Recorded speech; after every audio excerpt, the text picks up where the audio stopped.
Hello, it's Joe, Lou, and Nashere, here to talk about capital punishment. By the end of this video, we hope to teach you about its history, the church's view, and our personal view on the matter as well.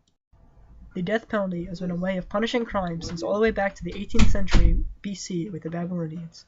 These early death sentences were carried out by such means as crucifixion, drowning, burning alive, and even impalement. Execution by hanging became popular in England starting around the 10th century AD. Later on in America, we would also use the death penalty from the time the first settlers landed on Plymouth Rock, with the first recorded execution happening in 1608. Soon after, laws were made to allow the death penalty to be abused in the U.S. colonies for such things little as stealing grapes or trading with the Native Americans. These drastic laws were toned down a bit over time, like in 1864 when Michigan became the first state to get rid of capital punishment except for treason. The first use of the electric chair was in 1890 on William Kellner. The death penalty would reach an all-time high in the 1930s before declining after the United Nations started to declare a right to life among countries. Capital punishment would lose favor in the 1960s and 70s as the means of protecting the masses from violent criminals became easier with our new technologies and prisons. In 1977, Oklahoma became the first state to adopt the lethal injection as their means of execution. Since then, it has become the most popular form of execution, being done 1,203 times, compared to the 158 electrocutions, 11 gas chamber killings, 3 hangings, and 3 fire squad assassinations. The crimes that are warranted in execution and the age requirements were also changed since the 70s to make it less commonly used.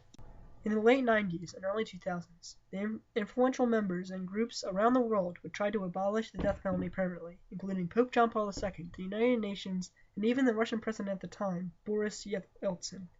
The death penalty would start being abolished in the U.S. in the late 2000s, starting with New Jersey, and being replaced with a life sentence without parole. Though the Church does believe it is okay in some cases, they generally frown upon the use of the death penalty, saying the death penalty is more often than not an unnecessary offense against human life. The Church finds that it is alright to kill a person in self-defense, and that if the death penalty is the only way to stop someone that endangers the community, it is allowed. The Church has always found that the taking of a human life was wrong. It was even a commandment. But, as we all know, there are exceptions to every rule. As previously stated, if the death penalty is the only way to keep the community safe from a dangerous person or group of people, then it is condoned in the eyes of God. Not only that, but if it was not for capital punishment, the Catholic religion would not have existed. It is common knowledge that in the Christian faith, Jesus Christ was sacrificed for our sins. The method in which he was sacrificed was by crucifixion, a form of capital punishment used by the Romans. If it was not for the Romans' death penalty laws, Christ would never have been crucified, therefore eliminating the Passion of Christ, one of the staples of the Christian faith. Oh, hey guys, it's Nashere again. Our group's view on capital punishment is that it should not be allowed unless there are such extreme cases that you need to end a person's life in order to protect society.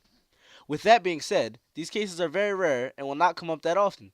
In places like America, there shouldn't be much problem keeping a prisoner in a more docile position and keep him from harming society. If a criminal like that is killed by the government, then they are taking away that criminal's dignity and respect as a person. They are also God's children and deserve to be treated the same as everyone else.